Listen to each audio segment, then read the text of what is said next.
All right. Hello, knockouts. Tonya Tko here. And as you know, I'm a self love specialist from TonyaTko.com. I help you learn how to love yourself and each other. On this channel, we use viral video topics as teachable moments for self love, dating, relationships, self abuse, and our own lives. So, listen, we're about to jump into it because we're having a live broadcast today where we're going to be discussing the film or the series When They See Us, which was created by Ava DuVernay, and she created it about, they don't like the term the Central Park Five, but this is a case that rocked the East Coast. I remember this case. Many of you remember this. So if you saw the documentary or the docudrama, I want you to come out. I'm going to be turning on the phone lines for us to be calling in to give our take on what it is that we saw, heard, experienced while we were watching it. I know that there were a lot of people who were saying that the document or the docudrama was very aggravating. So basically, for those of you who don't know, in 1989, so hello everybody, we are live right now, so come on in, come on in. In 1989, there was a jogger who was jogging in the park at about 9 p.m., Central Park, right? And as you know, Harlem is Upper Manhattan. And in Harlem, there's an entrance to the park on 110th Street. So the jogger entered on the Lower East Side, on the lower portion of Manhattan.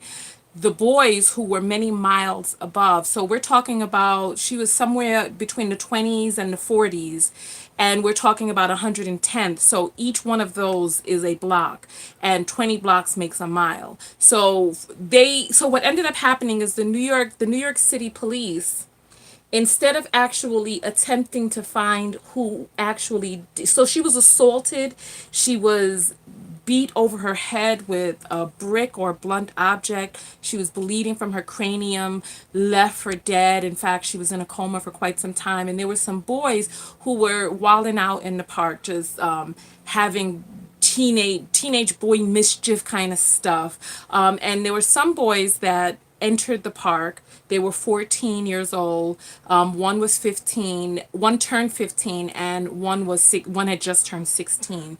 So we're talking about young boys who were then assigned to this crime, and the police for some reason became really fixated on making these boys pay. So it was about 30 young men in the park. They were pushing bicyclists, pushing joggers, etc. There was no DNA evidence that tied the boys to the assault.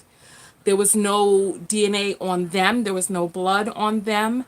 There was no fibers on them. But for some reason, they attached these boys to the crime, and then they continue to pursue criminal actions against these boys. And so I'm going to give my point of view, and then I'm going to turn on the phone line, and I'm going to let you all talk. So what ended up happening is they spent between 6 and 14 years in jail between the four of them. The one who was 16 was sent to Rikers with grown men. And this was a boy, he seemed like he was a little bit slow. He couldn't really read very well. He wasn't really going to school. He seemed like he may not have been, all that sharp, to begin with. And then they sent him into a prison with grown men. And the docudrama, let me just start by saying I thought the docudrama was amazing. I thought it was beautifully done.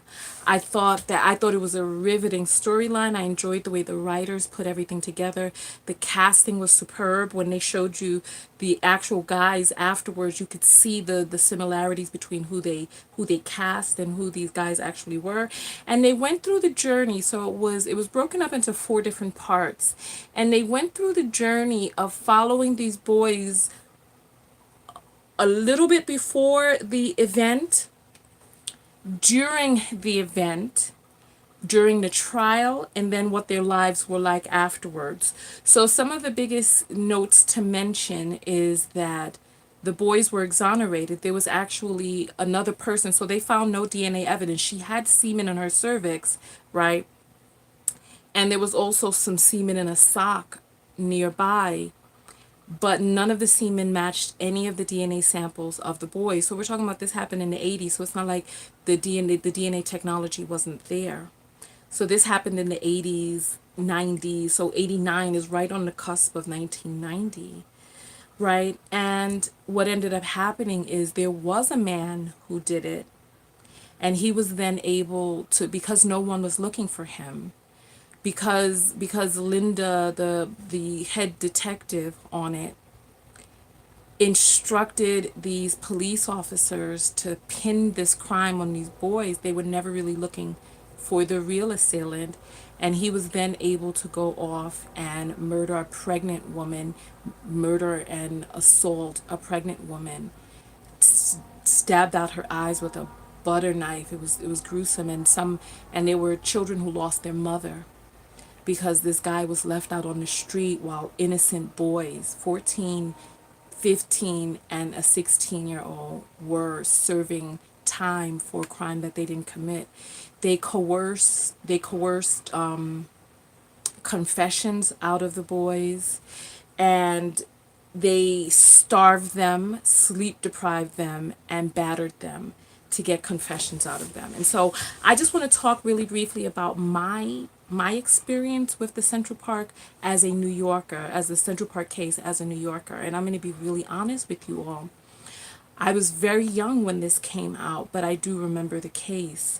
And I remember that there was a lot of fishy stuff that was going on with the case. Like, it was known that the boys were sleep deprived. It was known that their confessions may have been coerced, etc. But the media put an entire big spin on it.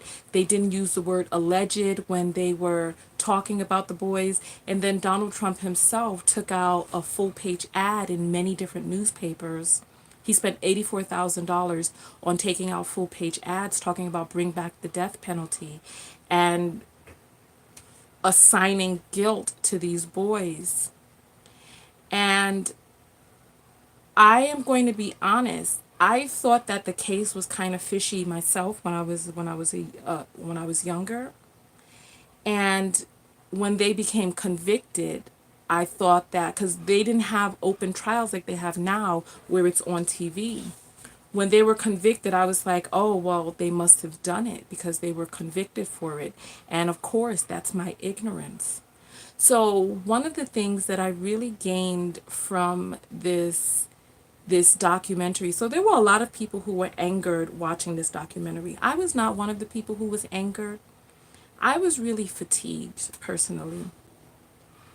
When I saw these white cops railroading these black kids, and the ignorance of the families, not really knowing their rights, and leaving the children in there. One father even convinced his son to just say that he did it.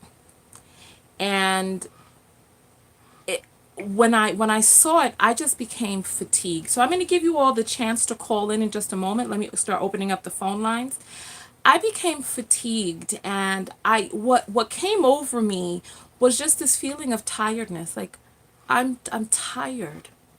I'm tired of sitting here in this country and expecting empathy and humanity from people who have actually done the opposite of be empathetic or humane to us.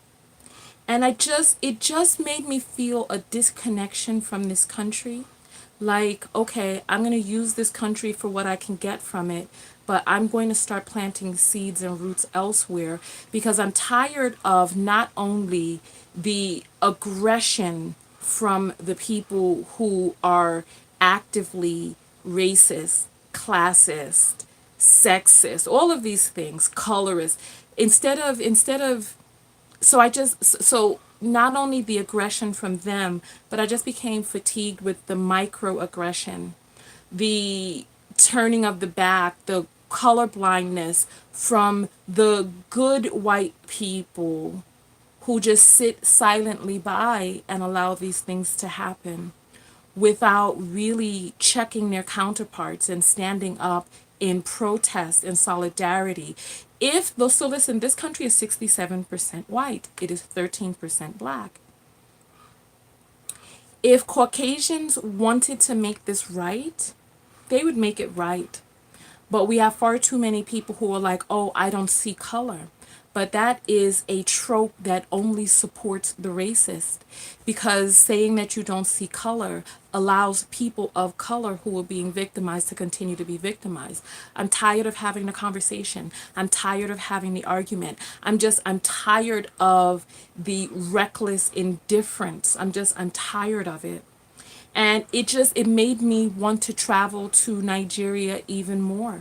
It made me want to find alternatives to this quote unquote utopia, which is quickly on the decline to a dystopia. I'm tired of the blindness. I'm tired of all of that. So let's get the phone lines open. Give me just one moment. I'm going to do that right now. I tried to do it before, but my computer had overheated.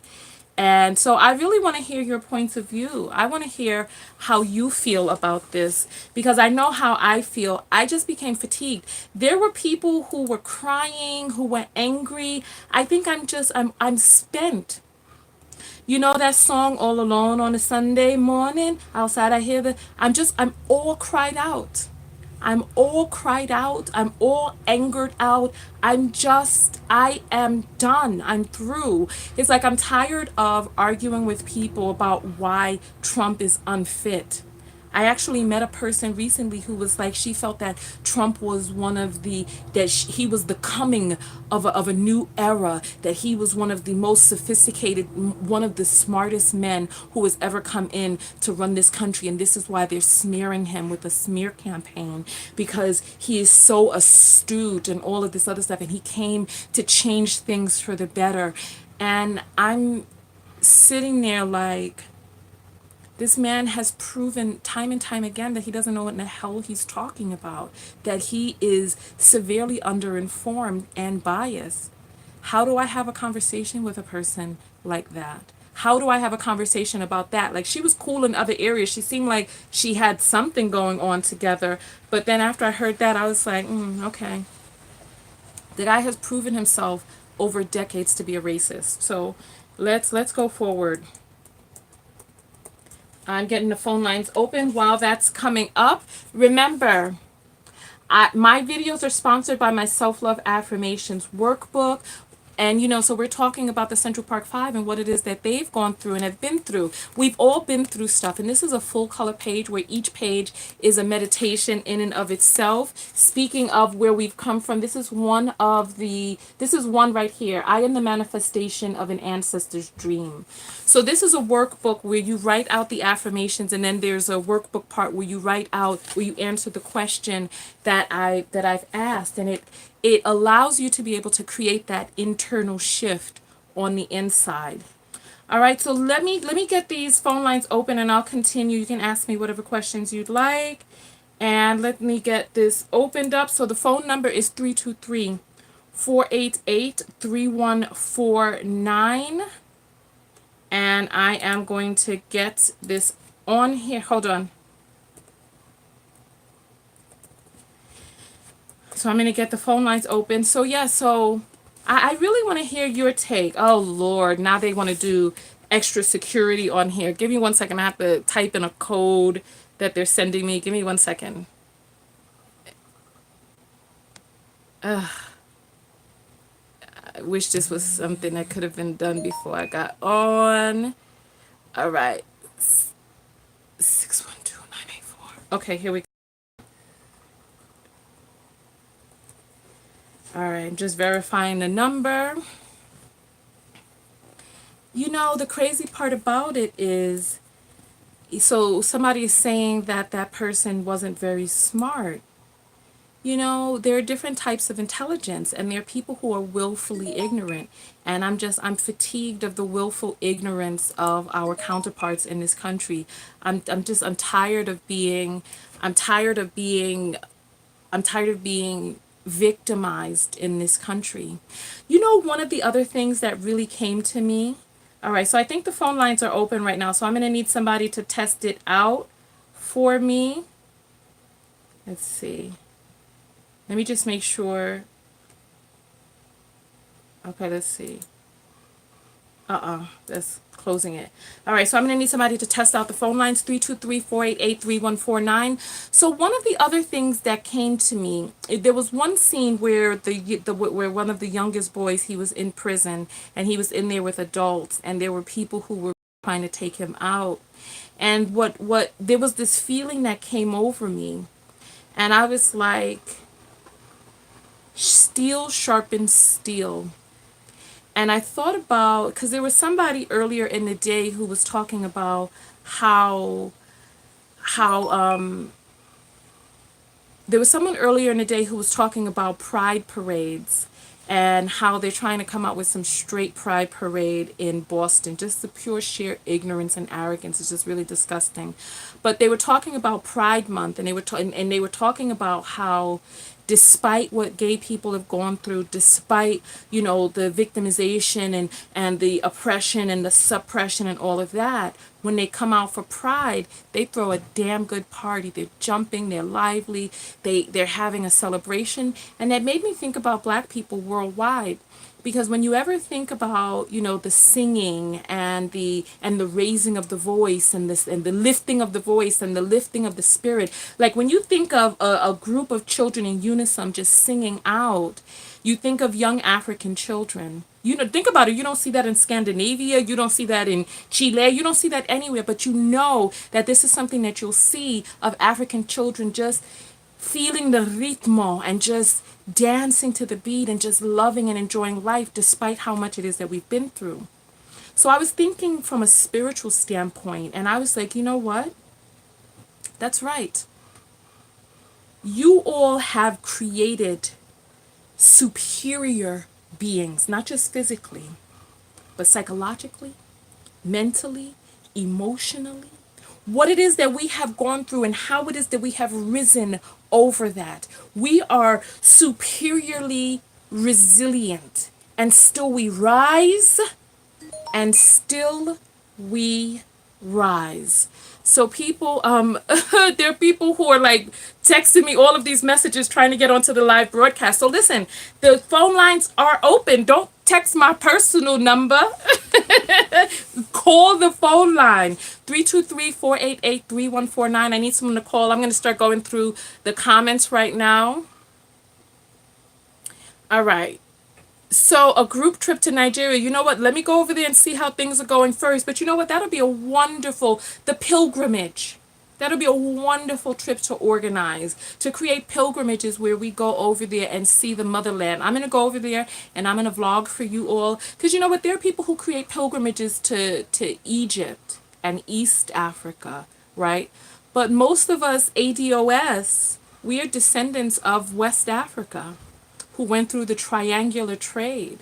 And so it's like, much of our history has been hidden from us, so that the only knowledge that we have of greatness coming out of Africa is in Egypt. But no, there's a lot of greatness, the dynasties that existed long before the slave trade, the great libraries of Timbuktu, it's an amazing rich history. So I would love to do something like that.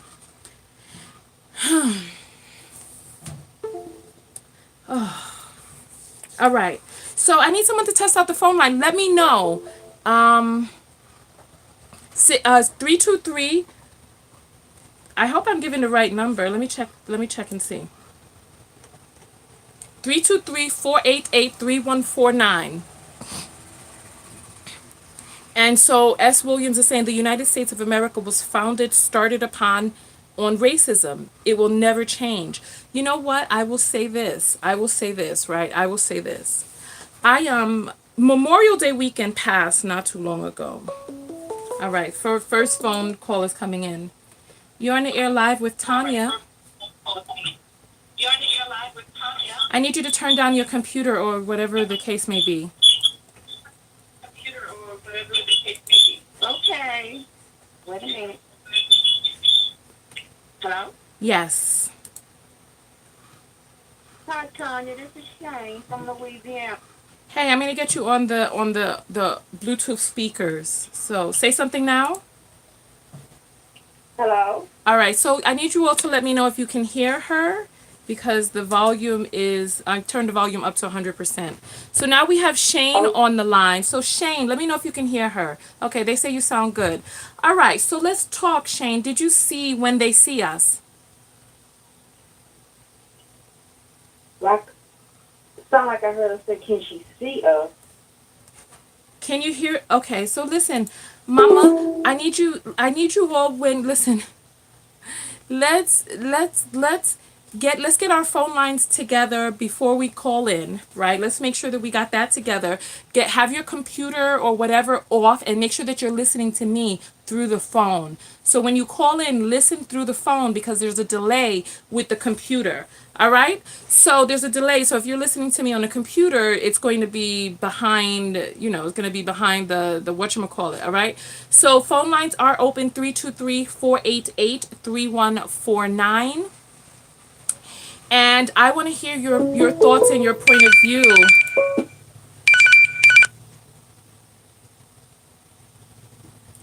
You're in the air live with Tonya. Hello? Oh, gracious. We're having some phone difficulties. Let's see. All right. All right. So we're going to try that again. I'm sorry. The phone number is 323-488-3149, 323-488-3149. And you can go ahead and dial in now. The phone lines are open. Make sure that your computer is off. So I was saying before the last phone call came in that I forgot the train of thought that I was going through. I was just really ruminating over the fact that we have become and been made so strong by the trials and tribulations. And I truly believe that when your soul is ready for a certain level of ascension, you will be born into a life that has the hardships that are associated with being an underclass, with being whomever or whatever in that society, because it really gives you a tremendous amount of space for growth as a being. So so when I saw that, I was like, yeah, these, you know what, this is why we are so powerful now. This is why we are so powerful. All right, so phone lines 323-488-3149.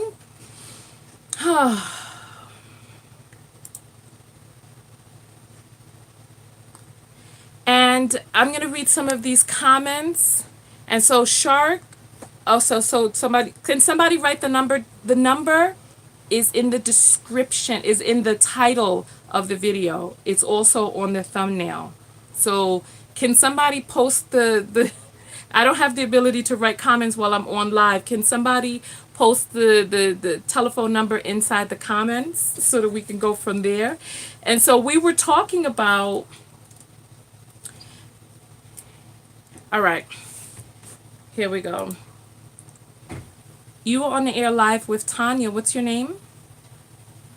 This is S. Williams, Tanya. I'm surprised I got through that quick. Yeah, it's kind of hit or miss. It's hit or miss. All right, so you said your name was Okay. S. Williams?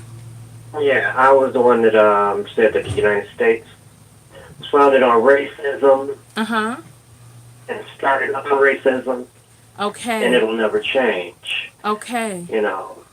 Now, see, the United States again started up and founded on racism for over 400 years with black people. This should tell you something that again that this is not going to change. Okay, you know This is what? I'm so glad you called in because you reminded me of my train of thought that I was saying before I lost my train of thought. Memorial Day weekend, I went to the pool, and at the pool there was no diversity. There were no black people, there were no white people. There were just people who were Central American. There were only people who had the appearance of being Central American. So Mexican, Honduras is Honduras.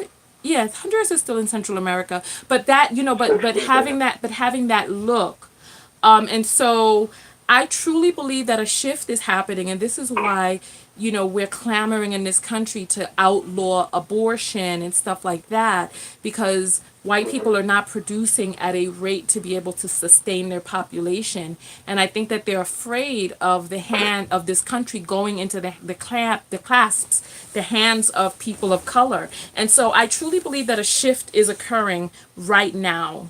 So,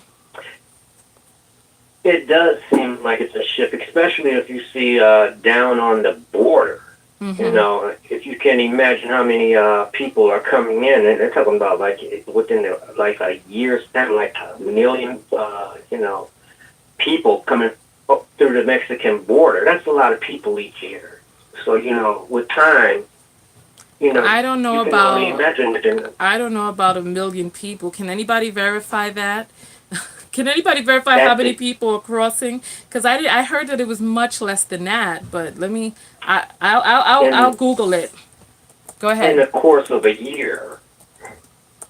That's not a month. In the course of a year, I would believe that around that amount could come because if the Hispanics have outnumbered the blacks at this time in America. Also, you're not the You're highest coming rated you're coming minority. so you're coming with information that I have never heard before. Um Mhm. so tell me Right. what Okay. Well, let me ask you this: mhm. were you aware that Black America is not the highest minority in America anymore? No, because Okay. when I looked Yeah, at well, look that one up then, because I'll look you're that not, up. So somebody's saying someone needs or to we're not. be. Hold on, I don't see the person commenting, but yeah. So what are you saying the percentage is? The percentage, I couldn't tell you what the I'm percentage gonna look is. up right now. I'll look it up right now. Yeah, look that up. Racial percentage U.S. Hmm. Mm-hmm. Because the last time As I of, looked it up, let's see. I want to look up as someplace of reputable. So his hold on. Latino Hispanic. Oh, this is projecting for the year 2045. U.S. Census. Okay, let's see. All right, so the U.S. I'm on the U.S. Census Bureau right now, Hmm. right? And so the census information for this is from 2000 population estimates April 2010 versus 2018. So this is 2018 information. Right, All what did right, they say? so we have white alone, 76%. Black or African American alone, 13%. Hmm. We have Asian alone, 5%. American Indian, 1.3%. Hispanic or Latino, 18%. Look at that. Now, Okay, so here we am I go. So correct or here, so wrong? so here we go. Here we Am go. I Hold on. correct or wrong? Hold on. Hold Let me on. ask you this: am I correct or wrong? Because I I want to don't ask you a question. listen. I want I to don't know. listen, honey. If we're gonna have a conversation, we need to be able to have a conversation. Give me one moment while I'm looking at the Go data, ahead. because the data is Go ahead. saying white alone, which includes Hispanic and non-Hispanic. So white alone, not Hispanic or Latino descent, is 60%. So Hispanic or Mm. Latino, which includes black and white Latinos, is 18%. All right. So go ahead. What is your You know what? analysis? Well, the numbers that you were given were that's what I was counting on. That's why I tried to stop you then. But what I'm saying is that's not including the undocumented Latinos that are in the United States also. Okay. So there's even more than what they're even quoting What because is they're your not so tell me documented. your reason for going down this road. Well, I'm not going down the Hispanic road. What I'm going down is the racism part. My thing was about like what's going on with the Central Park Five. That's my thing, and the racism that happened there, because that's where I thought your show was headed to. Right? Right. So let's get back to the topic at hand. What are your thoughts about the Central Park Five and when they see us. Well, I didn't see the show, right? All right, so the phone lines are open. The telephone number is 323-488-3149. We're talking about the Central Park Five's docudrama, which was created by Ava DuVernay, which is called When They See Us. So we're going to hello. Yeah, so we are so listen, we're going to so the phone lines are open 323-488-3149. We have the phone lines open. We're discussing there was someone who said that they just attempted to call in. So listen, let's leave the phone lines open for the people who have actually seen the documentary. We're running out of time right now because we've already been broadcasting for 30 minutes. So I appreciate you calling in, caller. Let's and the chemistry was kind of a little kind of chunk blunky on that phone call anyway. So let's just move on from that, okay? You're on the air live with Tonya. Please turn on your computer. Tell me your name. Hello? Yes, Mama. Turn on your computer. Yeah, What's your name? listen, I am, okay, my name is Miranda Gibson. Okay. I'm using my husband's YouTube channel, but he's one of your fans. Okay. Go. I Okay. saw, I saw the documentary. Actually, I saw both documentaries. The one that Ken Burns did, the Central Park Five, Yeah. and then I saw the When They See Us. I Okay. was living in New York. You I'm what? Puerto Rican. You saw what? Say it again. I was living in New York. Okay. I was residing in the Bronx. I was 17 years old when this happened. Okay. And the community was divided because I don't know if you was there at that time, but the city was like really, really grimy and the unemployment, and it was a lot of, it was difficult for minorities to reside in New York City at that time, Okay. right? Uh-huh. So the community was divided because we always believed that the police was right. Me being an immigrant from Puerto Rico, we always thought that the police, right, authority, they got it right. So Really? the community was divided. And in my family, my parents felt that they were framed. However, I got other people in my family that felt that they were guilty because they were found guilty. Right. Because DNA was at its infancy at that time. You know what I mean? It was already proven, but DNA was not something that we were privy to understand and rely on as Right, the right, right. audience, right? Right, right. Right? Right. So it just mind-boggling to me because now I'm looking at my husband. He's 43 years old, Uh-huh. and I'm looking at my brothers and my nieces and my nephews, especially my nephews. And this is something that is going to continue to happen. Why? Because the city never apologized to them, Tanya. The only reason why they got the money was because Mayor de Blasio was running for mayor. I would like for you to Really? know that. That was the only reason why they set up that case. Really? And they awarded $1 million per year. That's what they ended up with the 41. It was $1 million Oh. per year they serve in jail. And I'm all over the place because I am very passionate about it. And Yeah. then the victim, I don't want to victim shame, but this lady never came out and really recognized the fact that, listen, they got it wrong. They got Right. it wrong. Right. Right. So, Right. so I don't know if you remember the East Side rapist, Matias Reyes. He No, was I don't. Dominican. I know I don't remember that. Okay. Okay, well, we used to watch news all the time, and you know what I mean? Like, even though I come from a very humble background, education is something that it was always instilled, and we always watch news. You know what I'm saying? Like, we were Yeah. always trying to be informed, even though the information was not reliable, right? Okay. But what happened was that when they found out that Matias Reyes did it, it was like a whisper. They never were recognized, Tanya. They were never recognized as they were innocent. The sentence was vacated, right? Yeah. Yeah, but the city never apologized. And I promise you, the only reason why they got the money, Tanya, and it is embarrassing for the city, was because Mayor de Blasio was running for office. And one thing that really, really, really makes me angry is that I believe that money should have came from the police fund, not from the taxpayer money. You Oh, understand what I'm saying? wow. Like, Yeah. I really believe that. And the families were never compensated. These families went to hell and back. Oh, you know what? So, You're right. And I'm looking at, because yeah, you know what? One thing that I was curious about, the person who did this assault, he was young as well. Because I'm, yeah, Matias Reyes. because Yeah, yeah. he was born in 1971. So he would have been Hmm. about 17 at the 17, 18, 19 at the time. So he was a young Hmm. man. Hmm. My Hmm. God. But it just people make careers out of this though. Yeah. Like this is so disgusting. This is a disgrace, and I do not understand why when they were.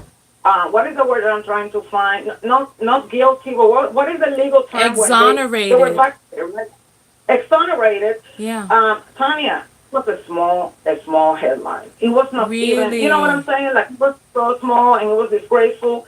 And Corey had a developmental disability. He's Also, deaf he in did. one of his ears. Yeah. So uh, listen, I watched Okay. it with my husband. We were crying.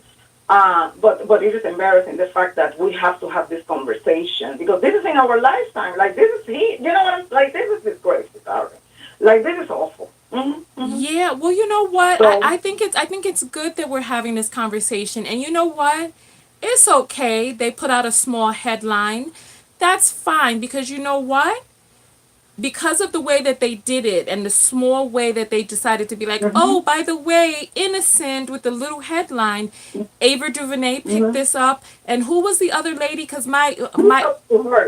Kudos to her. Kudos to her. You know how she got the story, right? no, She was promoting Selma. She was promoting Selma. And the Latino, the Puerto Rican guy, what is his name? the one in the I Central forgot. Park Raymond? 5? Raymond? Yeah, Raymond? Raymond. Mhm. Okay. He sent her a tweet saying that Oh. when he was going to do 55, and then she contacted him. She was supposed to be in New York, and they have like coffee, Raymond and Ava DuVernay. Yeah. I don't know if I'm pronouncing her name right. Yes, Ava, yes. what is Ava? Ava. It's whatever. Go ahead. Ava, go ahead. Okay. Anyway.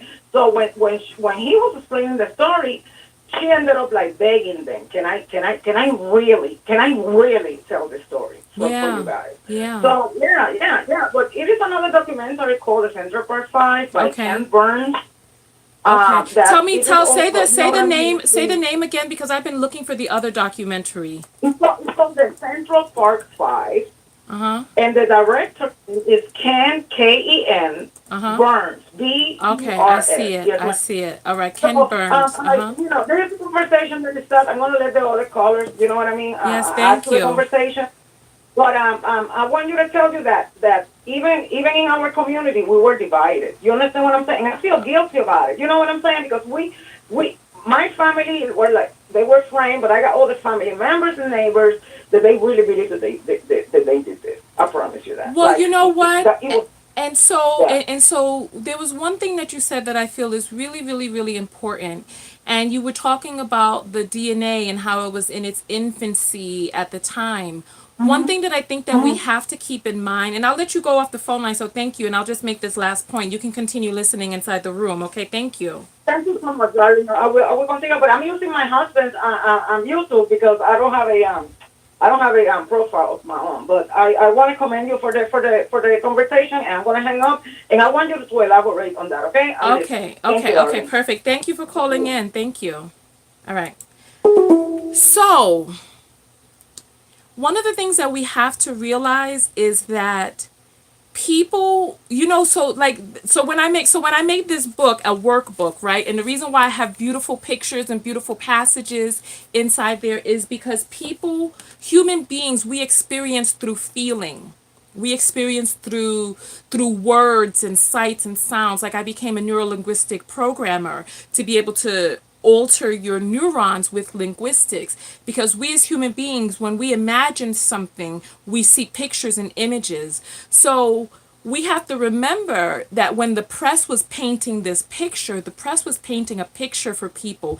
And of course, like the caller said, people were divided because people were painted a picture. And so like when we saw this docudrama, how instead of really pinning the crime on the kids in the courtroom, they started bringing up the pain of this woman. She was an investment banker. Now she can't walk or think. She'll never be able to run again. She was on her deathbed. Look at her face. Her shirt was soaked with blood, etc., etc. So they were bringing up all of these emotions. So like that huge ad that Trump took out, and all of these other things to evoke emotion inside of us. So the phone lines are open, 323-488-3149. I want to hear your thoughts about when they see us. Are you from New York? Were you in another state and you heard about this situation? What are your thoughts about the production of this piece itself? So you're on the air live with Tonya. What's your name? My name is Shakan. Hey, Shakan, I need you to make sure that your computer is down low so that you're listening to me through the phone, okay? I got you. All right. So Shakan, talk to us. Talk to us. Did you see when they see us? I did see it, and I watched it with my 14-year-old son. Mm. I am a black woman, Mm-hmm. so it was very, very heavy for us, I would say, to watch, especially me. I Mm-hmm. think that he, at his age, is probably a little more removed from the Mm. realities of what we saw. Yeah. But I think, logically, he understands that it could happen to him as well. Mm-hmm. And so we did have a long conversation about it, and I tried to get him to talk about how he felt, about what he saw. Yeah. And it was hard, but this does happen a lot more than we think. Not just the movie, and people that are on the other side of it need to be able to come and say, "I believe you." I believe that this is happening, and what can we do as a country to change this? Okay. What do you think we can do? Well, there needs to be an honesty has to take place. Nobody's being honest about the things that happen and why they happen. It's not because they were bad or doing something Right. wrong or any of those things. It was what people have been told about black people, Yes. period, or about black boys. And then we pass that stuff on to the next generation all the time. That's why it keeps going and going Yeah, and but going. okay, but listen. So, Shakan, we have a sickness in this country. And the I sickness agree. is not being addressed by the people who are perpetuating this sickness. They will not look at the fact that there is a sickness. They just want people to shut up and be quiet and be like, stop complaining, just endure this victimization. But for how much longer? So it's like, so what can be done really if people are not willing to wake up? What can be done? I don't know. I think the first thing that we have to do is and sorry to say that, but because on one hand you want to be inclusive and you want to, this is the way my mind works. You want to be inclusive and be one in the Mm-hmm. way we should be. But since we see that that is not what the other side wants or will allow, Mm-hmm. then we have to veer off and unite together to do something positive for ourselves and our children because our children are paying. Yes. Yes. And that would be, that's it shouldn't have to be that way, but at some point we have to stop, just falling victim to this. So what? So So that's okay. the only suggestion that I So would have is and to unite together. okay, so As you black people, as people of color, as people generalize it in different ways. And, we have to be able to look out for our own and protect our own children. And the laws in this yeah. country were written against our Yeah, children. is your son anywhere near right now? I would love to ask him a few questions. He's in his bedroom right now on his game. I'll ask him. Hold on one second. Okay. So listen, you know what? I want to hear from some of you who watched this with your children. What did your children have to say about this? Did they grasp it? Because I do not remember what and how a 14-year-old mind works. It's, it's been a few years since Tiara was 14, and so I don't remember the 14-year-old mentality. But then also a 14-year-old today is exposed to much more than a 14-year-old in the 80s. You know what I mean? But the story is heartbreaking. But it's like, how long do we sit here with broken hearts? And so Manman is saying, why would the perpetrator admit guilt? Our boys are still Emmett Till looking at their women. Precisely. And I wonder, let me ask, let's do a Tanya, survey. Yes, ma'am. yeah, I just asked him. He said he's not comfortable being on YouTube. So he was Oh, asking me what questions do you want to ask him. you know what? If you could just bring him near you and you could just ask, Sure, I will. what did he think about the docudrama? Okay, DJ, I'll ask you. Yeah. So she wants to know what did you think about the docudrama about when they see us. What was your opinion of it? Yeah. All right. You think what? So she's asking her son right now. We're Oh, gonna. Mm-hmm. Go he ahead. said that he thinks it was really messed up D- what they did to them, does he think something like that can and he happen said to they him? went to jail for no reason, and he said they were forced to lie. Do you think that something like that can happen to you since you're the same age as those guys were? You do think that can happen to you right now? He said yes, anytime. Okay. All right. Well, you know what? I Do you think know what to do if you're ever in a that was situation the like next that? question. You would wait till what? Or wait till I come? Okay. All right. And what do you do if the police officer is slapping you around? What do you What do do? you do if a police officer is slapping you around and like physically assaulting And you telling you to say some things that you don't and telling you feel. to say something that's not true? What would you do? You still wouldn't say what they want you to say? So he says, all All right. right. Well, thank you. Oh, thank you. All I right. just have said ow. Okay. All right. And then we also have to remember the boys were deprived of sleep for days. Yes.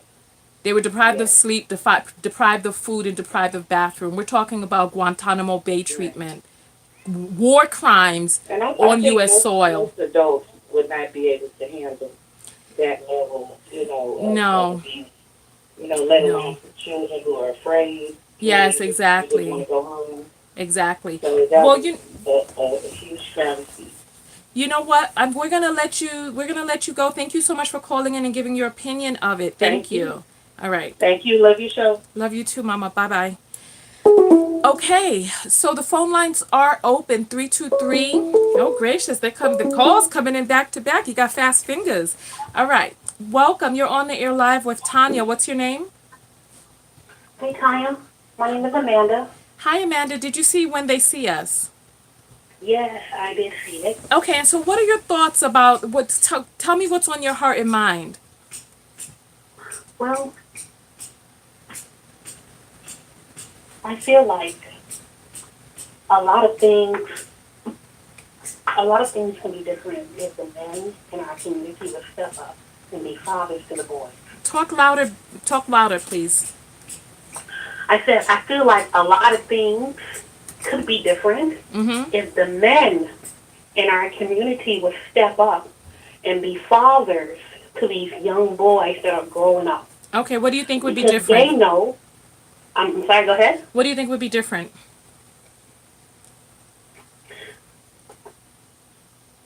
Just how the young boys were out late at night. Um, they know all too well about what can happen. Now, mind you, these We shouldn't have to live like this. But Mm-hmm. this is the reality that we have to deal with. That the black men in our community have to deal with on a day-to-day basis.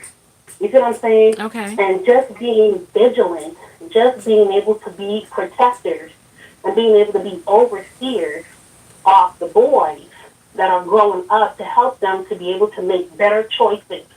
You see what I'm saying? Okay, I'm That is listening to you, maybe, but yeah, I want to challenge this train of thought. I want to challenge this train of thought because Emmett Till's father was in his life.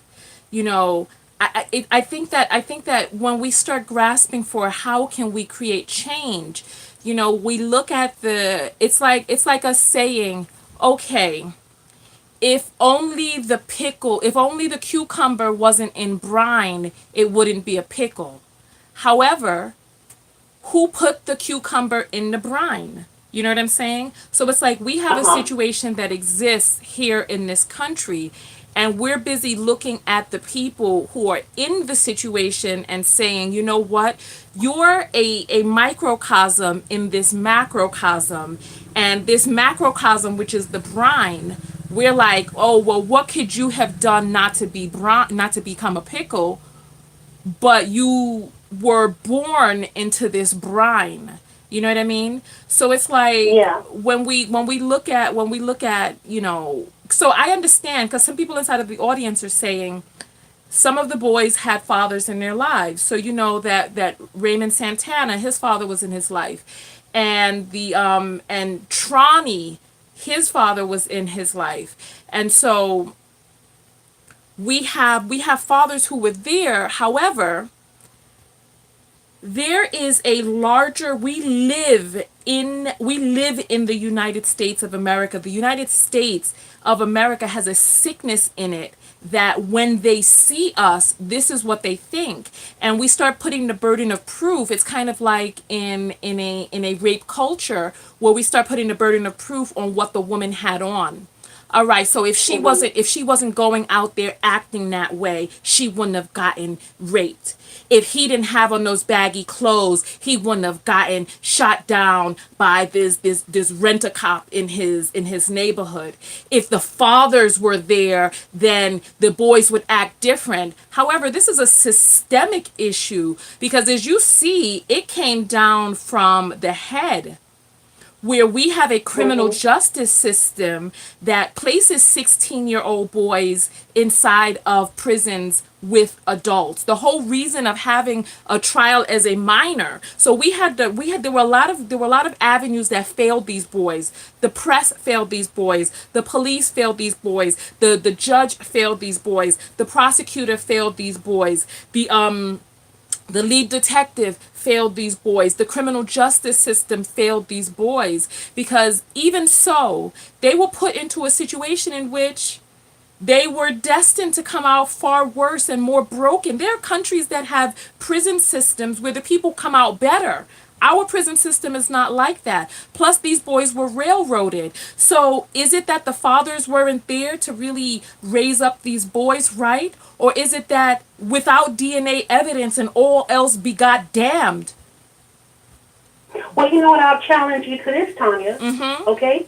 I'll challenge you to say this, that it is not the system, it was not the detective, it was not the prosecutor, the DA office, it was not none of their responsibilities to really be able to do something to protect these young men.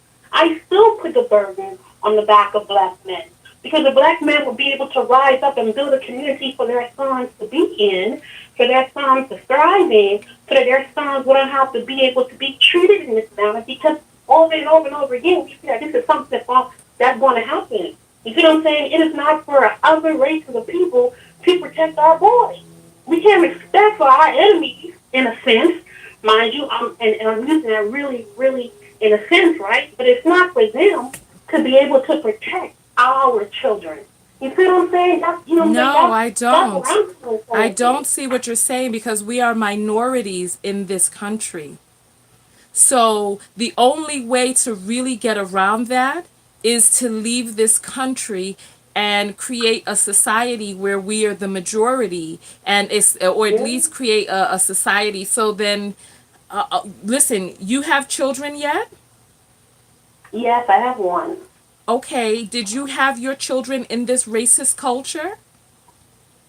I did. I sure did. Okay, so you didn't take your child over to Liberia or someplace free or the Caribbean even to have your child there. You birthed your child into this racist system and you're Well, blaming. because it's everywhere. This is global. It's not just here in the USA. You can't go anywhere without being confronted with the system that we are really much in. You can't really go anywhere to escape it. It's everywhere.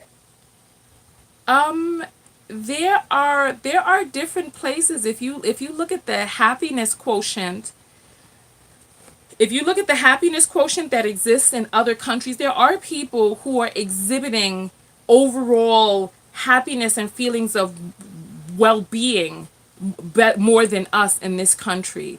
So listen, there is a sickness that exists. Yes, yes. There are there are so let me rewind. Let me rewind because I want to make Okay. sure that I address your point. First of all, it sounds to me like we are experiencing an issue with black men and whether or not they are or not protecting their children, right? I will say this, right? It is up to the person committing the injustice not to commit the injustice. It is not up to the victim to not be victimized. Because, listen, whether or not a woman stays in an abusive relationship, it is still against the law to abuse her. Whether or not she stays there, if you hit a person if you hit another human being and it's not in a way in which they have specifically consented, and even if they do consent, it can still be deemed abuse. It can be. So my point is right. There are two factors of this.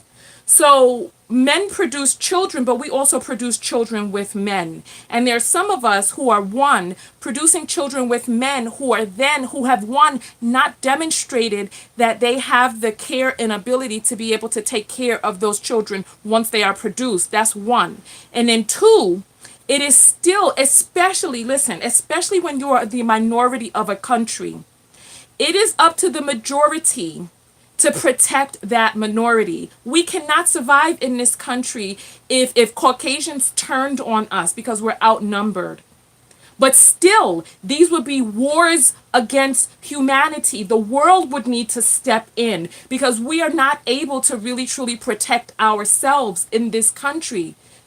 So it's like, I don't know if we're having a humanitarian crisis, the likes of which the UN needs to step in and control our police forces because the police need to be policed. But we can't put the onus on the person getting beat down to somehow change the system that which they are crushed by. I'll let you follow up on that and then we're going to shift from the phone call. I appreciate you calling in. Yeah, Tonya, it's all good. I see your point of view, you know, and I agree. And I agree to a certain extent. And I'll yield the floor. Oh, Thank you for you, taking my call. wait, you giving me back the time? Yeah, girl, I yield. Go ahead. Go ahead. Thank you. Well, you know what? Thank you so much for calling in and presenting this different point of view. Thank you. You have a great day. No problem. Bye-bye. All right. Top model saying that lady gonna give you high blood pressure. No, my blood pressure is a-okay, heart beating, pumping strong and ting. So don't worry. Don't worry. Don't worry. All right. So phone lines are open 323-488-3149. We're discussing When They See Us, which is the docudrama about the Central Park Five. We're talking about live where I've opened up the phone line. So call in if you have an opinion about this, about the docudrama. So basically it was the Central Park Five, 1989. Five children were put on trial for attempted murder and assault of a woman who was jogging in the park. These five were later exonerated by somebody else's confession who actually went on to harm somebody else, to take the life of someone else because they weren't looking for the the real assailant. They just wanted to pin it on these boys, right? And Tiana is saying the worst part is that they didn't even know each other. And L. Williams is saying, and the system hasn't changed. You listen, it hasn't. But what is it that we're going to do? So you know what? Dividing and conquering ourselves from the inside. So do we need strong paternal figures? Listen, first of all, I will say this because that last caller had a point. So nobody told those boys to go out into the park harassing people and participating in mob-like behavior. Nobody told them to do that, right? However, when a basketball team wins up in Boston, right? Boston, when a basketball team wins or loses in Boston and those Caucasian fellows take to the streets and start turning over cars and setting stuff on fire and drinking and rioting, right? You don't see them getting gunned down in the street. You don't see them getting charged with trumped up charges where they're railroaded by the system. So yes, so are there people who are going to be out there acting the doggone fool? Yes, there are going to be people who go out there acting the fool. Are there going to be young boys who go out there? Yes, it's the nature of boys. Once that testosterone starts fibrillating down inside their little testicular matter and it starts moving all around through their being and they don't have anywhere to deal with all of that hormonal angst. Yeah, they're going to go out there. They're going to fist fight. They're going to rumble and tumble and wrestle with one another. Boys are going to do that. However, are we in a system that has a not even a two-tier justice system, a bifracted justice system where there's a completely different set of justice for people over there and a completely different set of quote unquote justice for people over there? You know what I mean? So that we have 5 children whose names, telephone numbers, addresses were released to the public even though they were minors. And then we have a person and they were sent to jail, hard jail. And then we have a person who was seen on top of a woman who they pulled him off of her and he only got 6 months because the judge felt that. Oh yeah. You hear me? Yes, you're on the air live with Tonya. So what's your name? Hi.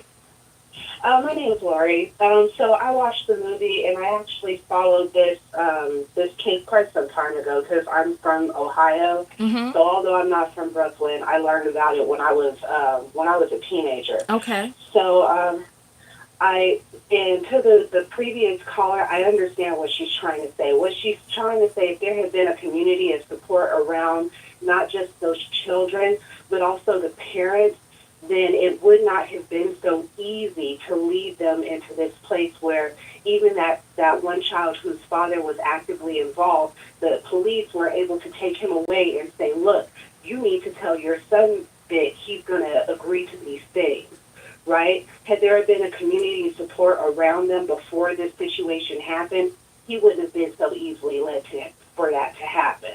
So that may be more so of what she's trying to say. And I still disagree. Disagree? Yes, I still disagree. Okay, well that's fine. And then I mean, because no matter what happens, I mean it happens. So also. The thing that I have an issue with at this point is while we're still talking about what happened then, we know that these types of cases are still going on to this day. Yes. It's just like you were talking about the Brock guy. He got caught on top of a girl behind a trash can, and he got a couple of months. Yes, 6 months. So what are we going to do? So what are we going to do to equal out this justice, this lack of justice? And I myself think that it's time that we start training our children up to get into roles of activism. Us ourselves as parents, we get into roles of activism, and it's time to stop telling our kids to be afraid of being police and to become the police. Yes. Stop telling your kids to stay away, stay out of the courtroom, and no, you go be that lawyer, you go be that prosecutor, you go be this person, because without us being in these roles, they're going to continue to be the ones that are in power and able to railroad us and take advantage of our children. We have to allow ourselves to stop thinking that we are this underclass, that we have no power. We have power. We have to realize it and take control of it.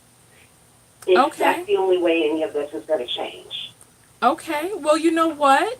A toddler has power too. A toddler has power, but you can still pick that toddler up and put them inside a playpen. You can, but you know what? Even some toddlers, they know how to run away. They know how to throw a fit. They know how to make sure that grandma comes into that room and says, "You know what? You leave that baby alone, and you give me that baby," and grandma will walk off with that baby. We need to teach our we Right. ourselves, and we need to teach our kids that it's time to start putting ourselves in those roles. That's Listen, the only way we're going listen, to get our power back. I completely agree with you.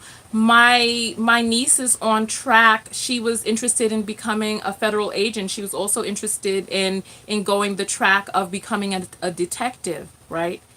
So I Hmm. listen, I totally and completely agree that we need more people of color in these roles. However, like I was talking about the cucumber in brine and it becomes a pickle. You know, we have a corrupted police system in which people of color enter and they become pickles. So we Right, sending our right. sweet young children into these roles and they either become a pickle or they get chopped up like one. I mean, how many Well, black and people tried to blow the whistle on the blue wall of silence, and then they ended up, and see that's where I think our putting getting some strength in some numbers. That's where I think that might be able to start evening that out, because you can't expect this police officer that's living up on the hill over there in this nice fancy neighborhood to come down to your neighborhood and protect and serve your neighborhood the way that you are going to protect and serve your neighborhood. They don't care. yeah, We but know that. It's time for mm-hmm, us to stop saying like, oh, because we're aware of these things already. And until we start making moves to take some of our own power back, they're going to keep being able to do this to us. And then we also have to get ourselves on the national stage where these types of situations come up. Like there was the child that was. We need to stop reserving our outrage for when these big situations happen. Is the outrage needs to be ongoing. We need to yes, because everybody gets upset and there's a hashtag, it trends for a couple of weeks, right. So but let then so let after me let that me it's like, interject. Let me oh, never interject mind. so that we have a chance to have a conversation because I want to double back to this whole police thing, and then we'll get to the hashtag, and then we'll wrap up the phone call, right? Okay. So there are a few different things going on. Number one, black people make up 13% of the country, right? So even if we were represented on the police forces in that same ratio, we would still be outnumbered. Not only that, remember, it's systemic. So underneath that umbrella, because I'm not the only person who has people of color who are in the military and in law enforcement. I'm not the only person. But what happens when they get up to the level of sergeant or lieutenant or major? What happens then? And then some fluke happens that all of a sudden they never make it up to colonel. You know what I mean? Or, Mm, they become detective, but they're never able to, you know what I mean? Or they're stopped, they're cut off right. at the knees. So it's like, yeah, we can enter into these forces. However, we're still going to be outnumbered because we are a minority in this country. So even if, and then also, right? What type of Mhm. life is it for us to deter our children from being able to follow their true dream and their true passion that could bless the world in a way that we would have never imagined, for pushing them towards being in a field that they may not even have a passion for? Like my niece, she automatically naturally had a passion for crime and drama and SVU, and the those shows where they show the people who are doing the dusting of the scenes and looking for fingerprints and DNA Oh and all. yeah, the forensics, yeah. Yes, forensics, exactly. So she naturally had an interest in that. But let me do a survey. Let me do a survey. So right now there are 154 people on this broadcast. Go ahead and thumbs up the video. There are 154 people on this broadcast. I want you all to put up a number 1 if your child is interested in law enforcement, criminal justice, or I'm going to put political, should I put political science? No, I'm going to keep political science. Yes. Put it in there? Okay. Law, Yes. criminal justice, political science. Put up a 1 if you have a child that is. Put up a 2 if your child has other interests. Put up a 3 if you're going to force your child to have an interest. Okay, so we got I one, have a, one I have yes. a one. Okay, so we got a 1 on the phone. So we 1, put up a 2 if you're going to, put up a 2 if they have no interest, and put up a 3 if you're going to force them. And Okay. it's not that I think that anybody should be forced, because these are the types of jobs that require a passion for it. It has to come from your heart in order for you to be able to do the job correctly. We got people who are going to force their kids. We got some 3s out there, girl. There's people going to force Well, their okay, children. hey, those might be the parents that are like, if you're not a doctor or a lawyer, what have you done with your life? And then you have so many of those people who are making money, but they're miserable. But Exactly. out of the 100 people that are out there, let's look at the ratio. Most people, their children are just not interested. They're not naturally interested. They don't have a passion for policing. So the question, people have missed the question. So is 1 if you have a child who is interested in law enforcement, policing, law, criminal justice, or political science. So that's a big field right there. So political science Hmm. is politics and getting in there to make changes in the law, Legislation. Yes, we need legislations, that. etc. Right. So 1 if your child has an interest, 2 if they have no interest, and 3 if you're going to force them. All right. So we have it. There we have it. So now we're gonna get into your hashtag. So you said, oh, people, they create a hashtag and then it just dies down. Hmm. It does. And it's really sad that that happens. But, and I understand that it's fatigued because there are so many different circumstances that happen. It's hard to keep up. But at some point in time, like something I've been saying for a while is I wish there was one central point where all of these different groups of activism have one place where they can go to and say, look, this is what we all have going on within our own within our own certain groups, and then as a collective, this is the plan that we're working on. Because I think a lot of the works that are going on right now, it gets lost in the sauce because there's too much information, but there's not enough So information, let me and ask, there's not what one what are place to you go to be able to doing? get it. What are you doing? What am I doing? Yes. I'm involved in my local community. I speak out about these types of things. I myself am in a paralegal program. I talk to my Okay. children about these types of things so that they are aware at all times of what is possible. I have a daughter right now. She's only 15, but she's interested in forensics herself. Oh. We sit down and we watch these things because I want my children to be aware, and I've started doing that from the time that they were 8 and 9 years old. I talk about it, and then one thing that I did notice is a lot of the times kids that are interested in going into policing and being lawyers and things like that, they start to back away from it when they get older because they see the disdain some people in their family have for police officers, that they have for lawyers. These lawyers, they ain't out here, they ain't gonna do nothing for you. And it starts to get in their head, so then they're like, oh, I don't want to be that.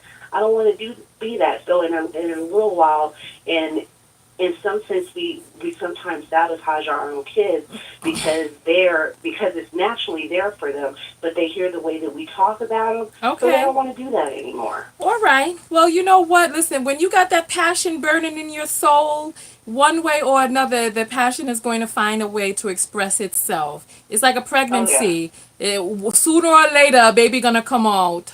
So ain't that right? deny it if you want to. Try to turn away, but sooner or later, baby, I'll come out. So listen, thank you so Exactly, much for exactly. calling in. Thank you. All righty, thank you so much. Be blessed. All right.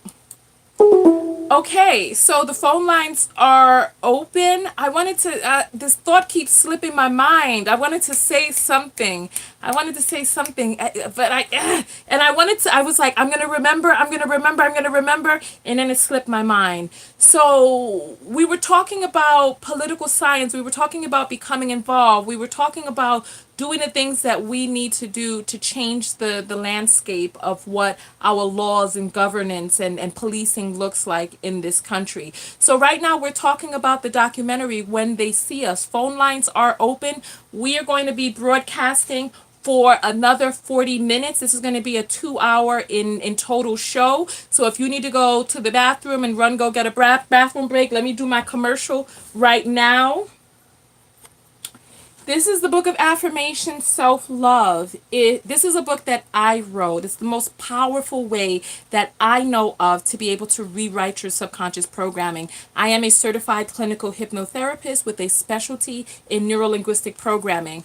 And I wrote this book, Dipped in Indigo saying it's intermission. I wrote this book to be able to help you rewrite your subconscious programming, to rewire you for self-love. Because if we're going to combat against the system that we live in, the country in which we are under, if we're going to combat against negative self-talk, our parents trying to steer us in whatever direction they want to, if we're going to combat that, we're going to have to be fortified on the inside. So Shelley's saying it's a great book too. So now during the intermission, if you have this book, let other people know what your experience is like with the book. You can go to tonyatko.com/books. You can order your copy. I am autographing them. I'm autographing the books for you. There's full instruction on exactly how to do it right here, when to do it, to be able to shift your subconscious programming. Each page in the book is a meditation in itself. So when you look at the pages and you're writing out the affirmations, plus there's a workbook. Top model selling popcorn for $2 a bag. You're so silly. There are workbooks in there where I ask you questions that help you dive deep into yourself to create that shift.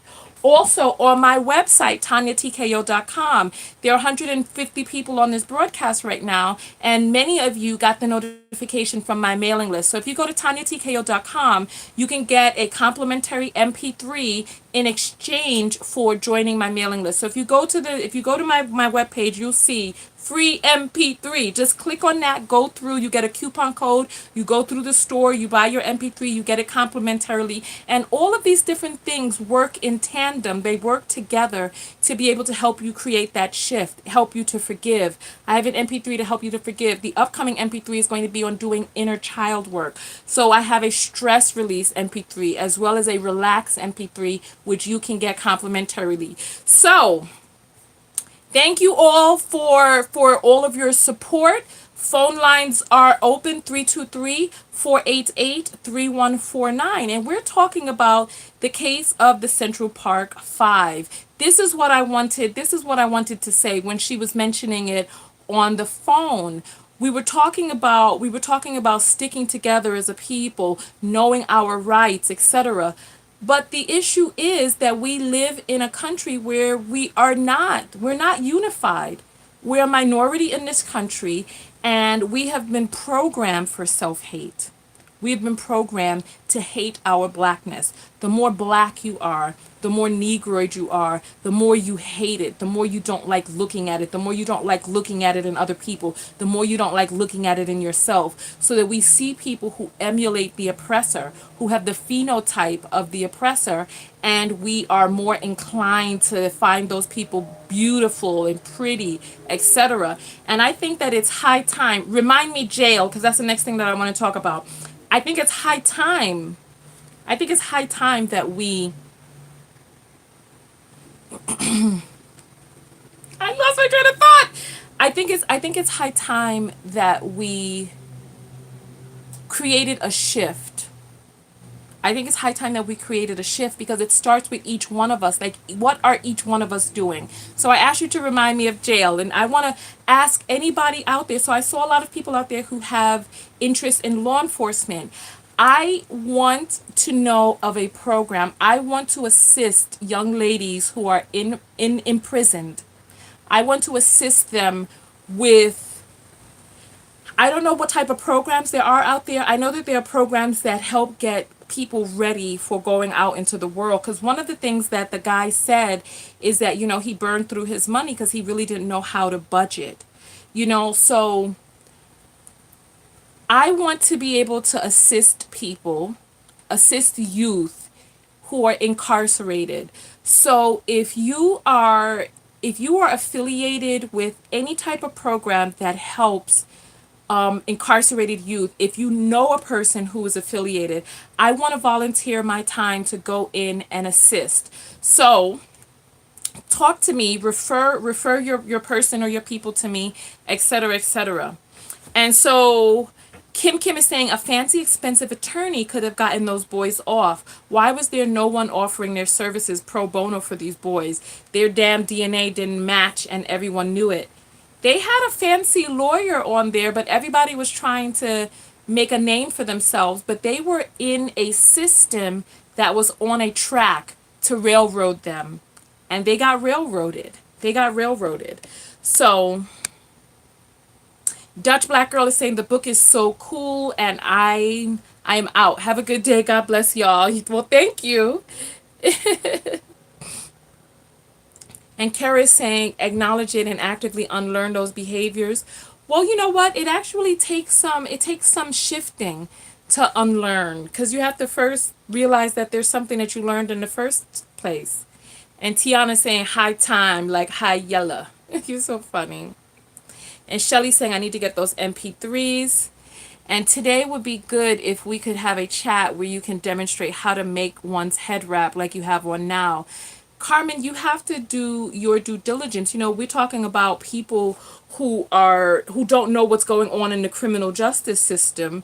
I have a video where I did 2 head wrap tutorials.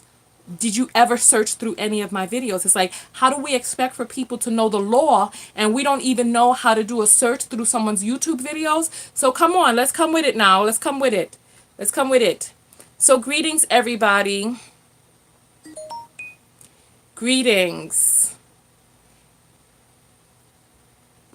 And so FEMA is saying, are they still buy one, get one free? No, the books are regular price now. And this is the last time. I'm getting ready to shift the inventory over to Amazon. So if you want your book autographed, get it now so that you can get it directly from me. Because once it starts selling on Amazon, it's going to be coming directly from Amazon. So Kim is saying, I mean, a real top-knot attorney. Wasn't Blair Wood playing the part of a divorce attorney? He was.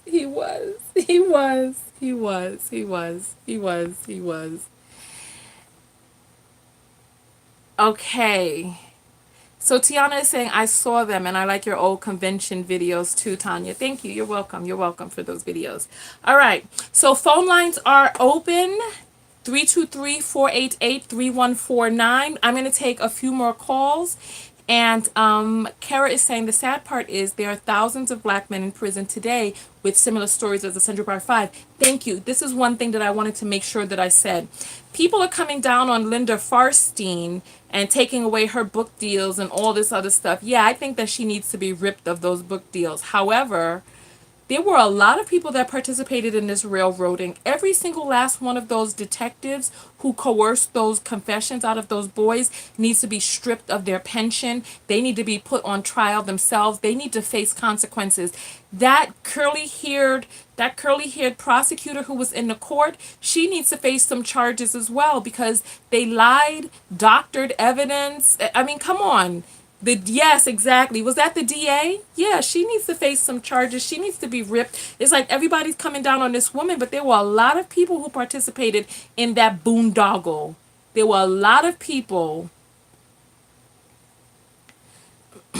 And Rehab is saying, will the book be on Canadian Prime as well? I don't know. I don't know how they choose to ship it. I'm going to be shipping it to a warehouse in California, so I don't know if they'll be shipping it internationally on Canadian Prime. I don't know. So let's see. I honestly don't know. I don't know how they do it. I don't know. So the judge, exactly. So it's like we need to have all of the cases that all of those people ever worked on re-examined. Because if we could pay $42 million out of our tax dollars to these young men, which I believe that they deserve every penny of that and more. They could have been killed in jail, they lost their youth and their lives. You know, one thing that really kind of stuck out to me. First of all, I'm from New York, and this video brought back so many memories of being a youth in New York. One of the things that really just kind of just settled on me is when that boy Corey, how he was at that fried chicken place with the girl, and they were having a happy little conversation, and she had her cute little face, and he was a truant, etc. It reminded me of my youth. We all knew, a person who just was a truant. They didn't come to school. They were a little slow or whatnot. They couldn't really read very well. We all knew people like that, right? But when he went back to that chicken spot, it reminded me of how his young little sweetheart, she's gone off someplace else in her life. His whole youth was taken, and he's like with the mentality of a child, but the body of an adult. You know what I mean? Because he never really had a chance to become socially mature. All right? So phone lines are open. So wait, hold on. Nobody's gonna call in because listen, like I said, we need to participate. So participate in the show by calling in. We got 323-488-3149. And so Tiana is saying that made her cry for hours because she thought of her son.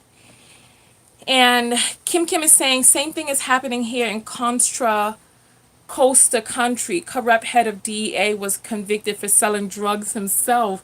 Now many cases he was involved in are retired and released. Lord have mercy. I don't know where that is. Contra Costa County.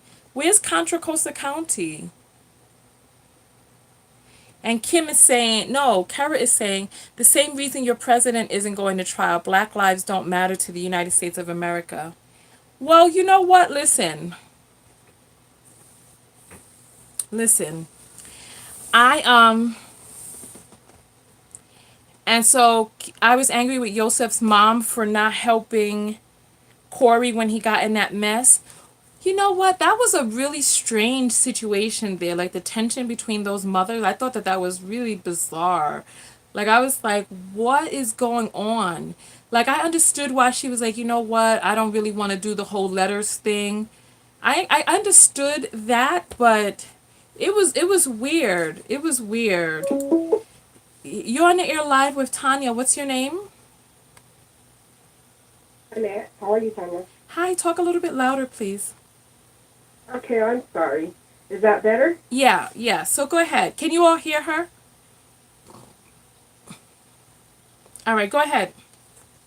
Okay, well, I hesitated in calling because I rarely see this film or video or movie, but it sounds like it's very like, racist based, and that is, racism is something I'm very familiar with, and especially with the authorities, being that my family has worked with police and in the police departments as police officers, as DAs, as jailers. Yeah, we covered a lot. We're trying to do good, but it seems like, to me, this is my opinion, it seems like there's so much corruption that it's almost like a cancer that a person would have to do away with a large number of people and start over again. And I really don't know if that is possible. Well, you know what? I think that we have to first admit that we have an issue, that we have a problem. And there are countries that are doing policing right. And I personally think that we need to disband the entire policing system. Just like you said, like with the cancer, do some chemo on it and cut it completely and entirely out. And then bring in a country whose criminal justice system is working, whose policing is working, and have them restructure for us, kind of like a consultant. Because I believe that, because like that the woman was talking about earlier, about our children becoming police officers and all this other stuff. And I think that we need to, because like I said, it's like a cucumber going into brine. And then we're like, oh no, it's now a pickle. You know, so it's like you take your child and you put them into this corrupt system, and the system either corrupts or it rejects. You know what I mean? Right. It does, and sad to say, in this day and time, it corrupts. It will Yes. take a good police officer and corrupt them in one way or not. Kind of like Hollywood. It's like, oh my God.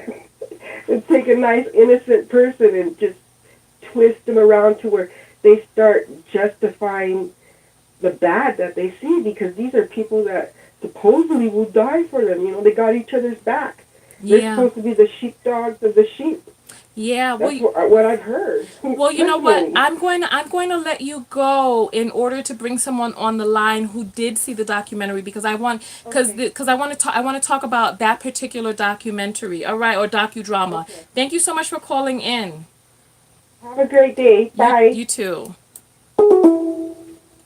Okay, and so the phone lines are open. Did you see the documentary? Is there anybody else in the audience who saw the documentary? Because I created this forum for us to be able to talk about it.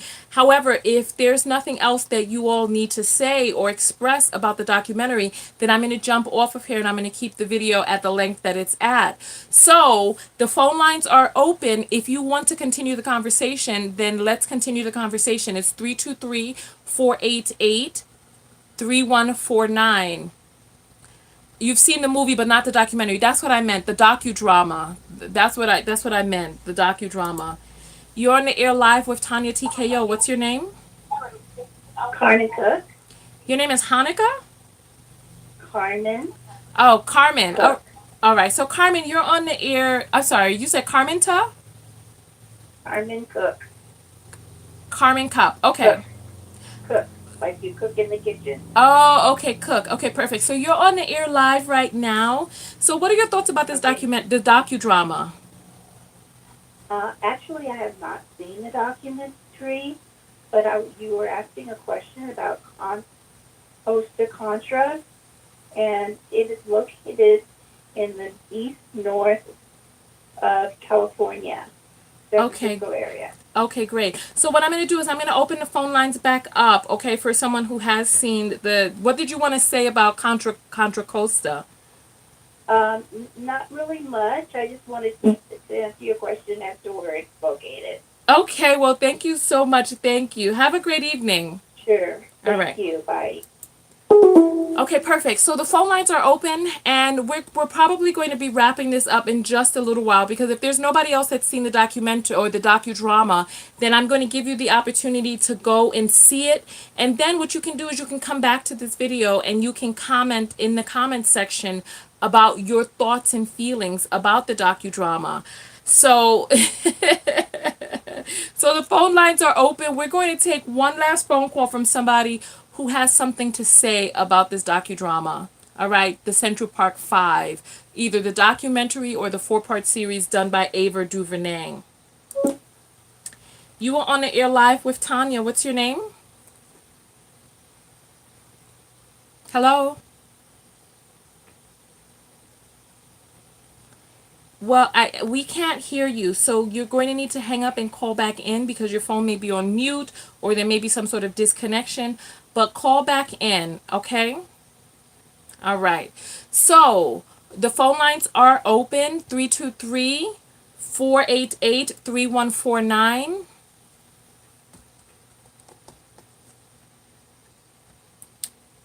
All right. And so, oh, what is going on? Let me just make sure that this is... All right.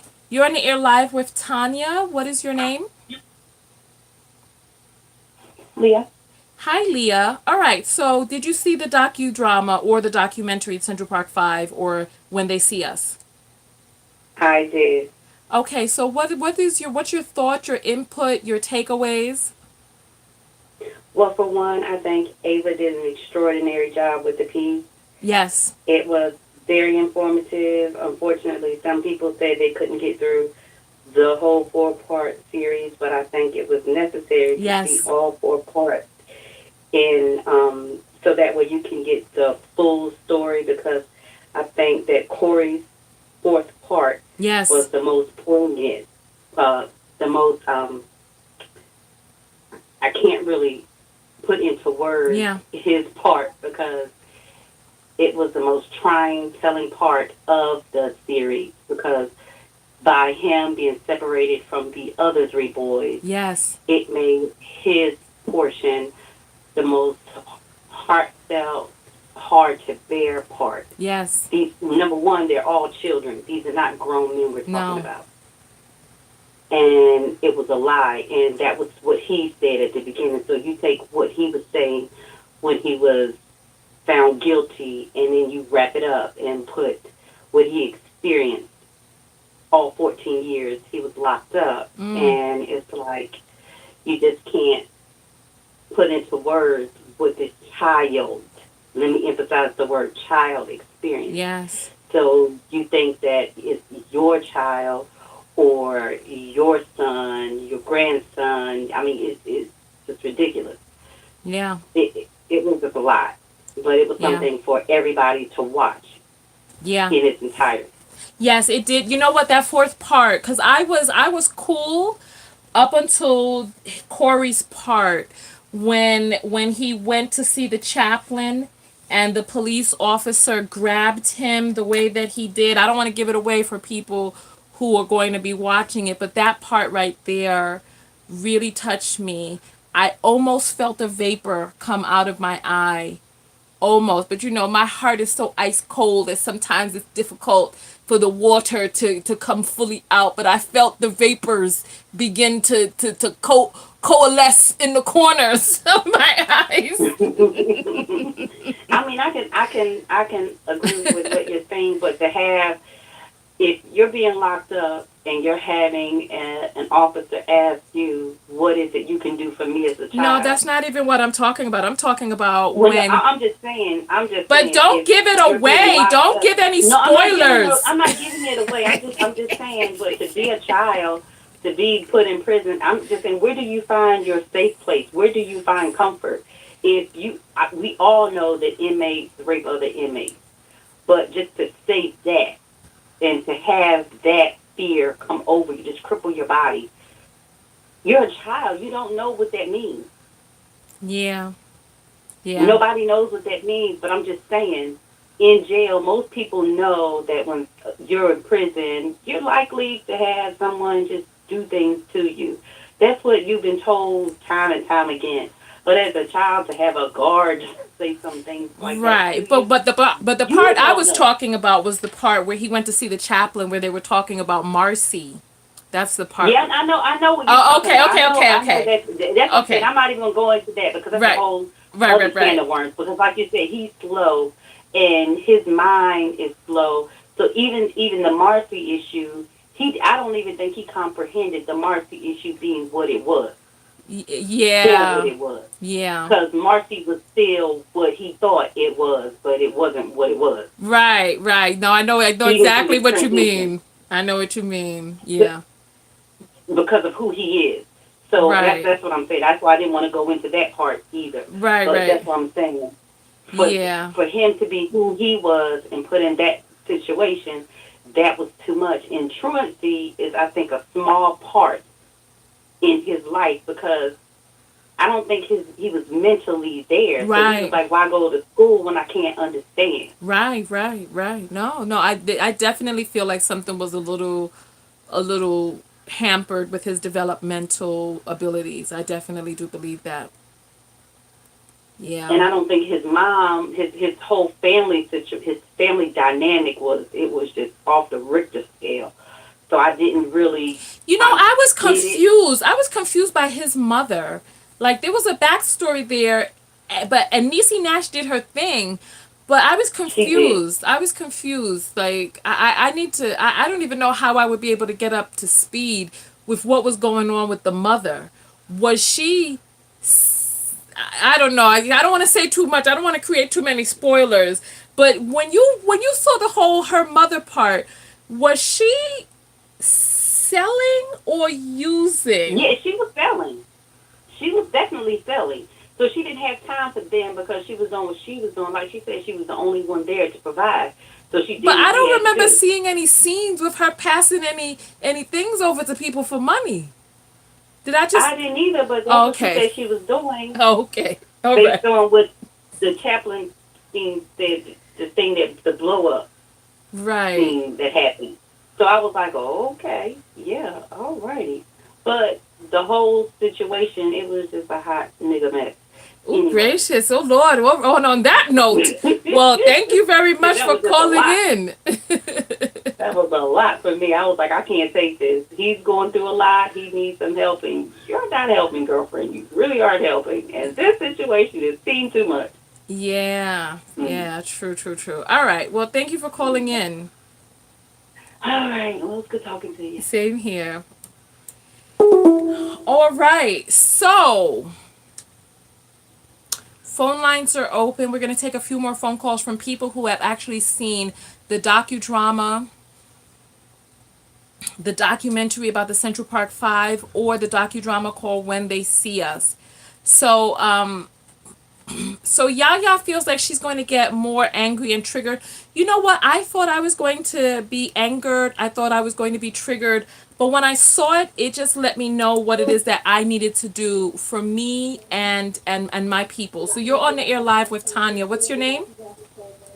Hi, this is Kimmy Kim. Hey, I need you to make sure your computer's turned down Okay, you got it. because I'm doing it I just need you to now. listen to me through the phone. Okay, All you're right. getting some feedback. Yeah. Mhm. Okay, well, hi, thanks for taking my call. Yeah, welcome to the You know, line. So what are your thoughts? What do you have to thank add, your takeaway, your feedback about the whole situation? okay, this is kind of what I think. I think every Caucasian in America should watch this show because when they say there's no such thing as racism in right now, like it doesn't exist, Mhm. they should see that this is what it's like. This is what it's like.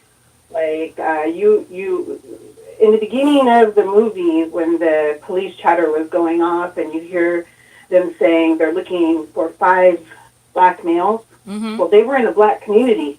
All they had to do was keep their eyes open and they were going to see 5 black males. So it was pretty much eeny, meeny, miny, mo as far as how they gathered up those 5 boys. Mhm. And they weren't trying to listen to anything the boys were saying either. Yeah, but let me ask you So this I, question. I, Let I me ask just you see this question, Kimmy. Come on if now. What do you think is going to happen if every Caucasian watches this docudrama? What do you think will happen? I think I would hope that they would be a little bit more sensitive to what the minority communities are saying about, what it's like to live here in America. You know, um, I, it's tilted. The laws are tilted. We all know that, but I think a lot of people who don't aren't they're not invested in it. They don't have any reason to go out there and search the truth. So I think by watching how stuff, it could happen to any one of their children. All that police have to do is just band together and make a case against you. That's what exactly happened with these boys. Yeah, you know And they what? were all good boys. You know what? I'm sorry, Kimmy. I'm sorry.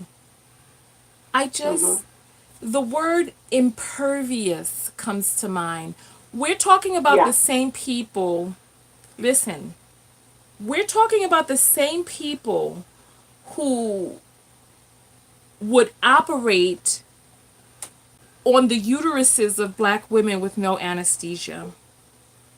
We're talking about Right. people who are running rampage across the whole entire world who seem to have warring and warmongering embedded into their DNA. You know how we Oh, talk exactly. about, Well, that's how this country was founded. DNA memory, how suffering can be passed down through DNA. I believe that Right. warmongering and viciousness and lack of humaneness and humanity can be passed down through DNA. And Oh, when you, exactly. yeah, I, if every, I, listen, I am surrounded by Caucasian people. I'm surrounded by impoverished Caucasian people as well-to-do Caucasian people. You just heard me say that I was listening to a woman the woman was telling me that Trump is one of the most brilliant leaders we've ever had. We have people Right. where there's this thing called confirmation bias, where people will confirm their own bias because they have to find a way to grapple with the reality. I think that we are giving some people too much credit. And I think that we need to do whatever in the hell it is that we need to do for us instead of waiting for people to finally grow a heart and have mercy on us.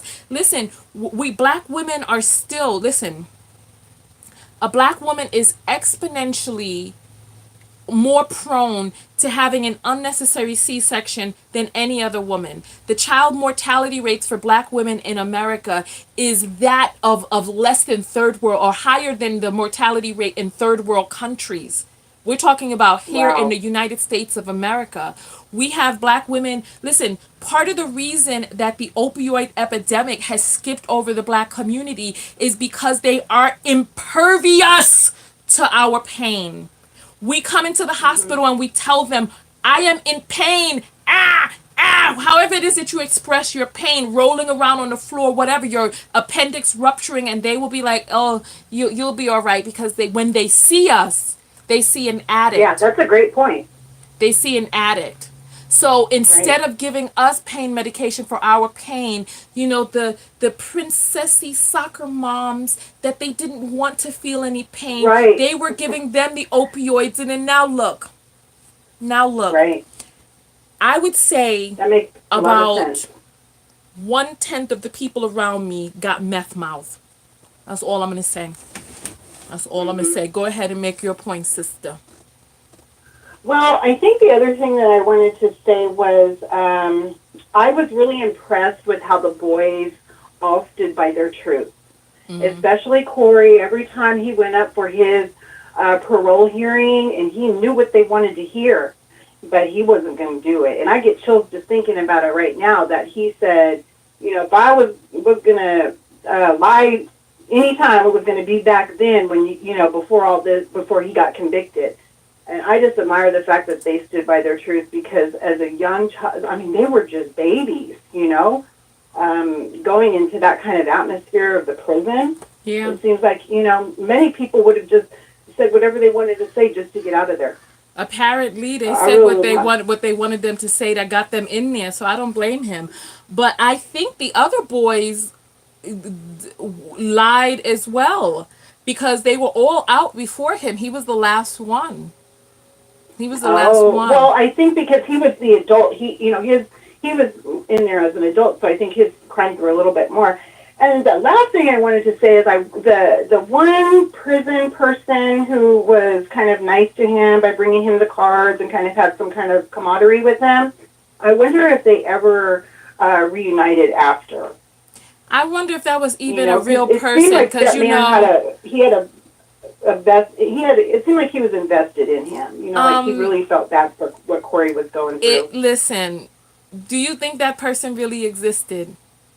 Or was it a figment of Hollywood's imagination to be able to get backing, to be able to produce this piece?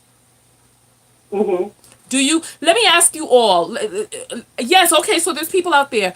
Put up the number 4 if you think that guard existed. Put up the number 5 if you think he was just imagined into the story. Number 4, we're talking about the one with the goatee and the chia pet. So 4 if he really existed, 5 if he was imagined. What's your number? Oh, okay, okay. I see what you're saying. I didn't think about it until you put it that way. Um, God, I'm going to hope that he did exist, but you're right. Maybe it was Corey just trying to Let me deal with the solitary. Oh, no, I don't mean if he was imagining the man. No, I know that in the story that human did exist, right? However, Right. when we're talking about the story now, do we see him upheld right now? Where is he? Don't you think there would have been a wonderful reunion right now? Be like, this was Guard Roberts. That's him, my man. Oh, thank you for your help. Do we see any of that? See, that's what why I posed the question, because I would expect to have seen that. Exactly. And the fact If that it we was, is that didn't. true? Exactly. I don't think he existed. I believe that Ava created that character to be able to be more palatable to white people. Otherwise, they would have just been the complete villains of the story. Well, we'd like to, it would be nice if we could hear Corey touch on that himself, Yeah. you know? Listen, if there's anybody who, because I met one of the Central Park Five, many years ago when I was on the subway, and Wow. yeah, I met one of them because I'm always chatting somebody up. And I don't remember which one of them it was, but he was telling me that they were let out, that they didn't do it. And I was like, I didn't even hear anything about this. Like, they were let out a while ago. I'm talking about, what, 18 years ago they were let out, and we're just now hearing about this now, which means that Exactly. this woman was. And this was going down after 9/11, wasn't it? Like in 2002 or late 2001 that this occurred. Exactly. Well, this happened in 1989. They begun to trickle out, let's say, in the 90s. Right. So it's not that long ago. It's definitely, in recent But it was memory. Corey who was in there the longest. But those other ones, like when I don't know, what year did Corey get out? Corey Wise. What year did he get I want out? to say 2006.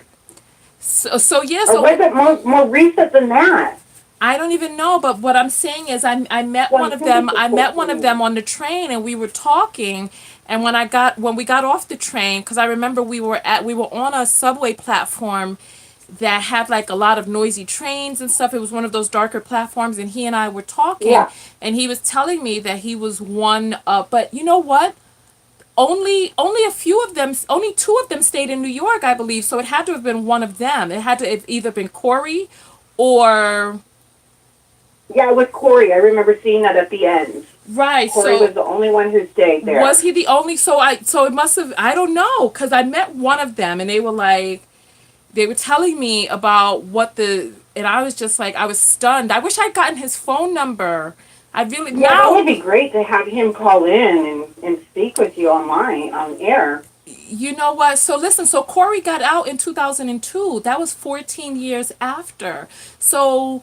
We're talking about 17 years ago was when the last one got out, and there was no talk of their exoneration. So they just went down in history as these rapists.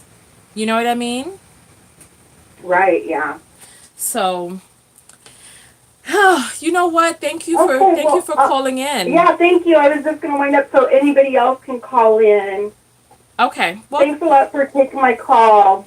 okay, thank you. Bye-bye. Okay. Bye-bye. All right. So phone lines are open. 323-488-3149. We're talking about the Central Park Five, the exonerated five, the five young men who were railroaded by the system into confessing and serving time for a heinous crime that they did not commit. Ava DuVernay created a docudrama, a 4-part docudrama on Netflix called When They See Us. It was an amazing, amazing, amazing piece. That's a lot of food for thought. So I'm opening up the phone lines. We're going to take one more phone call and then we're out of here. Remember, these videos and all of my videos are sponsored by my self-love affirmation, the book of affirmation, Self-Love, which is more than just a book. It is a guide to shift and rewrite your subconscious programming, and each page is a meditation in and of itself. This is one of my favorites right there. Time is, and as you see inside the picture, an illusion. And then I ask some questions over here that you need to write out. And so it's a workbook to rewrite your subconscious programming, to rewire and attune you to self-love. It removes all of the stuff that is not self-loving, and it helps you shift into self-love. So get this book at www.tonyatko.com/books. It's on my website. If you just scroll down, and you will see it right there on the page. So I want to thank everybody who came out. We have about 5 more minutes before we wrap up. I'm going to close. Listen, speak now or forever hold your peace, because I'm going to close the phone lines, and then I'm just going to give the closing, and then we will go from there. And so, Kimon, you said you ordered the book. When did you order? Because most of the orders have shipped. The only ones that haven't shipped are the ones that were ordered between Friday and now. So it is a really beautiful book. It's an amazing book. It's an amazing and powerful book that has the most powerful affirmations that I use personally to be able to shift out of living in my car and being in the lowest point of my life into shifting into abundance, where my dreams are coming true and my dreams are actually coming to me. And I'm living the life of my dreams. I'm getting ready to go on a tour. I'm getting ready to go to Mama Africa, visit that, and do some vlogging out there. I'm getting booked for speaking engagements, and it's been an amazing journey. So thank you all for coming out. We have 5 more minutes that I'm going to just spend reading comments. I'm going to close the phone lines in 60 seconds. So if you want to get your phone call in now to discuss the docudrama, get it in now. Right now there are 120 people on the broadcast. Go ahead and give a thumbs up to the video. It matters for the YouTube algorithm. And then so now, yes, Amazon for the books are next. And so that has been set up behind the scenes. I'm getting ready to ship the inventory over now. I just have to create a SKU for each box so that once it gets over there, they're able to scan it in and get it into their warehouses. So I'm really excited. I'm excited about that. So everybody, I appreciate. So listen, 30 more seconds and I'm closing the phone line. Yaya, if I knew any of them, I would do an interview with them. I would. All right, so phone lines are closing.